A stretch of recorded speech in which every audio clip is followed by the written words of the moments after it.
The rain hammered against the stained glass windows of Evergreen Memorial Chapel in Seattle, Washington, as if the sky itself was mourning what I was about to uncover.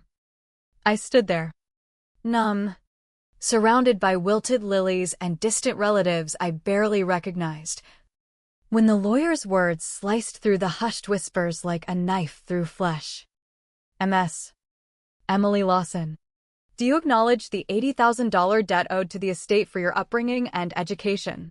His voice was clinical, detached. But the room froze. My stepmother, Victoria, sat poised in her black designer dress, her eyes dry as bone, while her daughter Olivia fiddled with a pearl necklace, avoiding my gaze. In that moment, the ground shifted beneath me, not from grief over my father's passing, but from the dawning horror that this wasn't a mistake. It was a trap. Years in the crafting. And the betrayal burned hotter than any eulogy could soothe. I was Emily Lawson, 27, scraping by as a junior graphic designer at Cascade Tech in downtown Seattle. I'd clawed my way through community college on scholarships and night shifts at a coffee shop, designing logos for startups while drowning in student loans. My life was a patchwork of late nights and leftover ramen. But it was mine until that rainy afternoon turned it into a nightmare. The lawyer, Mr. Ellis from Ellis Legal Group, cleared his throat and slid a folder across the polished oak table. Your father, Richard Lawson, documented every expense: food, clothing, medical care from age 12 to 18, plus college contributions. The total is $80,000. To be repaid before any inheritance is distributed. My hands trembled as I flipped through the pages, spreadsheets with itemized costs, even down to birthday cards and school lunches. But the dates, they didn't add up. I'd paid my own way through most of it, juggling jobs while my father faded into silence from his new life in Boston. Victoria's faint smile deepened the knot in my stomach. She knew. They all did. And as the whispers rippled through the room, cousins murmuring about my ingratitude, I felt the first spark of rage ignite in my chest. A quiet fire that would soon consume everything. The silence after the lawyer's departure was deafening, broken only by the patter of rain. Victoria dabbed at her eyes with a tissue that stayed pristine, while Olivia scrolled through her phone, her indifference a slap in the face. This is absurd, I whispered, my voice cracking. Parents don't invoice their kids for existing. But deep down, the pieces were falling into place. My father had always been distant after the divorce. But this reeked of manipulation. I grabbed my coat and stormed out, the folder clutched like a weapon. That night, alone in my cramped apartment overlooking Puget Sound, I pored over the documents under the harsh glow of a desk lamp. The college payments listed were phantoms. I'd buried myself in $35,000 of debt to attend the University of Washington. Yet here were entries for tuition wires that never touched my account. My mind raced back to those years of quiet suffering, the unspoken wounds that had shaped me. Why no? Why at his deathbed did he twist the knife like this? The answer, I realized with a sickening lurch, wasn't in his grave, it was in the lives he'd chosen over mine. The divorce had shattered our family when I was 12, like a mirror cracking into irreparable shards. One morning, Dad was flipping pancakes in our modest Tacoma home. The next, he was loading suitcases into a rental van headed east to Boston for a fresh start in finance. Mom, Susan, hugged me tight and whispered, "It's grown-up problems. Sweetie, we'll be okay." But we weren't. We moved to a dingy apartment in Seattle's outskirts, where bills piled up like unspoken accusations. Mom worked double shifts as a nurse, her back aching from long hours, while I learned to cook macaroni from cans and pretend everything was fine. Then Victoria slithered in when I was 15, a sharp-tongued event planner with impeccable makeup and a daughter. Olivia. 2 years my senior.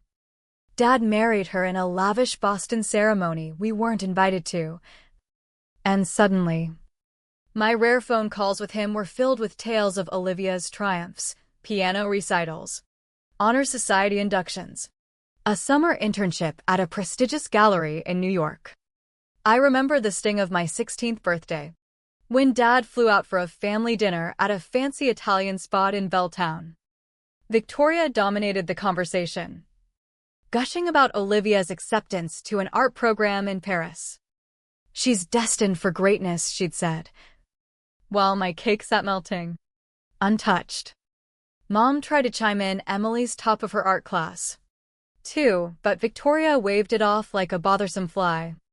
That was the start of my erasure. The slow suffocation of being deemed unworthy. By 17, I was bussing tables at a diner after school, saving every tip for rent while Mom battled health issues we couldn't afford to treat. I begged Dad for help once, tears streaming as I described our eviction notice. His sigh echoed through the phone, Emily. Life's about pulling yourself up. I'm supporting Olivia's dreams, she's aiming for Yale. You get it, right? I didn't. But I swallowed the hurt. Stocking shelves till dawn. Sketching designs by flashlight when the power cut out. All while Olivia's social media flaunted her European escapades, croissants in Paris, gondolas in Venice. Funded by what I now suspected was my future. College broke me in ways I hadn't anticipated. Accepted to UW on partial aid. I pleaded with Dad for the gap coverage. I've got funds set aside, he'd promised gruffly over a staticky call. Just forward the bills. I did. Months passed with excuses, market dips, unexpected taxes, Victoria's family emergencies. Meanwhile, Olivia's feeds showed yacht parties in the Hamptons, her Yale acceptance bash at a Manhattan club. I maxed out federal loans, then turned to private ones with shark-like rates, surviving on thrift store clothes and campus food pantries. Weekends meant extra gigs as a freelance illustrator. My fingers cramped from digital pens, while roommates partied. I made excuses for Dad, he was rebuilding. Distance bred forgetfulness. Even when he skipped my graduation, sending Victoria and Olivia instead. With a generic card in Victoria's script, proud of you. Olivia had whined about the venue's chairs, while Victoria snapped selfies. Richard really tried to make it, she'd lied smoothly. Client meetings. You know how it is.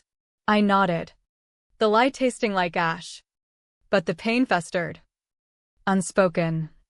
Shaping my every choice. Back in my apartment after the funeral. The fabricated ledger mocked me. Those payments weren't errors, they were thefts. Hacking into Dad's old email was easier than expected. His password was Olivia 2020, her Yale grad year. The inbox was a vault of deceit, wire transfers labeled Emily tuition routed to Victoria's accounts. $20,000 here. $15,000 there. Timestamps matching Olivia's lavish trips.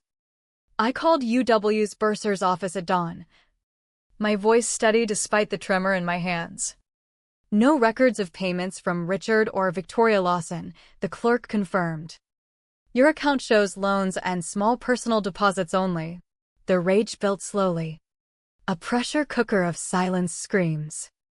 Deeper dives revealed emails between Victoria and a man named Daniel Reeves, her business partner, but the flirtatious tones screamed affair. They'd siphoned my funds into botched ventures, a failed condo flip in Miami, a Brooklyn rental that tanked. One message from Daniel, need another $25K for the Jersey deal. Tell Richard it's for the girl's grad school. The girl. Not even a name. Forged invoices followed. Photoshop slop with mismatched fonts. Staged photos of Emily's campus life that were clearly Olivia's circle. The gut punch? An email from Dad to his lawyer. 6 months before his heart gave out, Victoria says Emily's been distant. Ungrateful. Document the expenses so she repays what we've invested. Make it will official. Distant? I'd stopped calling because Victoria intercepted, claiming he was tied up. Visits? Torture. Watching Olivia bask in praise while I got scraps. Even Mom was complicit, her signatures on reallocations. Confronting her over the phone. She crumbled. Victoria promised to cover my treatments if I signed. Said you were strong. Didn't need it like Olivia. The betrayal coiled tighter. A venomous snake in my gut. I compiled it all, 90 pages of proof fraud. Embezzlement. The quiet erosion of my trust. As dawn broke over the sound, I stared at my reflection. Hollow-eyed but resolute.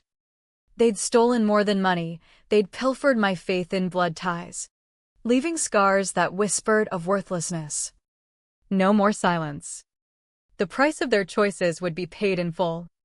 I picked the venue deliberately, Rossi's Trattoria. The same spot as that disastrous 16th birthday dinner. Irony sharpened my resolve. I texted them individually, Victoria, Olivia, Daniel, Mom, estate discussion. Private resolution before courts. 8 p.m. Rossi's. They bit. Greedily. I arrived early. Phone recording discreetly amid the bread basket. Victoria swept in first. Air kissing with venomous grace. Smart to settle quietly. Emily. Daniel followed. Reeking of cologne and desperation. Olivia slouched in. Texting furiously. Mom last. Eyes downcast. As pasta arrived, I struck. About that $80,000. Victoria smirked. Simple repayment. I slid prints across. Transfers. Forgeries. Emails. UW never got a dime. But Olivia's Paris stint? Timed perfectly. The air thickened. Forks clattering. Olivia paled. I didn't know at first. Victoria hissed silence. But the dam cracked. Daniel blustered. Blackmail. No. Justice. I left them with the bill and a 48-hour ultimatum. Confess or face exposure. Walking into the rain. Their sobs echoed like victory's prelude. At Hawthorne Law Firm, I met attorney Lena Hawthorne, a bulldog in pearls who'd shredded financial sharks before. Lay it out, she commanded. I did. The divorce scars. Stolen promises. Elder manipulation amid Dad's failing health. Her eyes gleamed at the recording. The medical notes from his doctor. Victoria dominated visits. Pushed signatures while he was medicated. Confused. We unearthed more. Victoria's online forgery hires. Daniel's gambling debts masked as investments. Subpoenas revealed Dad's altered will. Undue influence reeking of abuse. We filed civil for fraud. Criminal referrals looming. Assets frozen. Olivia's cards declined. Daniel's empire crumbled.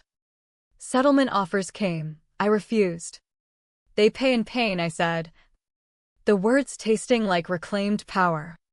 The King County Courthouse loomed like judgment incarnate. Gallery packed with press. The air electric. Lena dismantled them. Projections of lies. Witnesses exposing rot. UW testified to my debts. Dad's dock to isolation tactics. Daniel flipped. Spilling on stand. Victoria orchestrated it all funds for trips. Surgeries. Losses.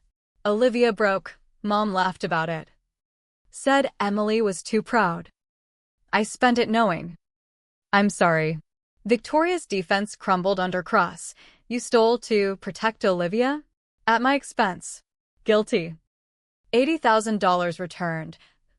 Plus $50,000 punitive. Criminal charges followed. Fraud. Abuse.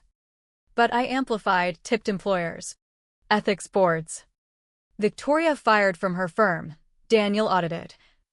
Licensed revoked. Olivia's Yale degree probed. Community service mandated. Mom shunned by kin.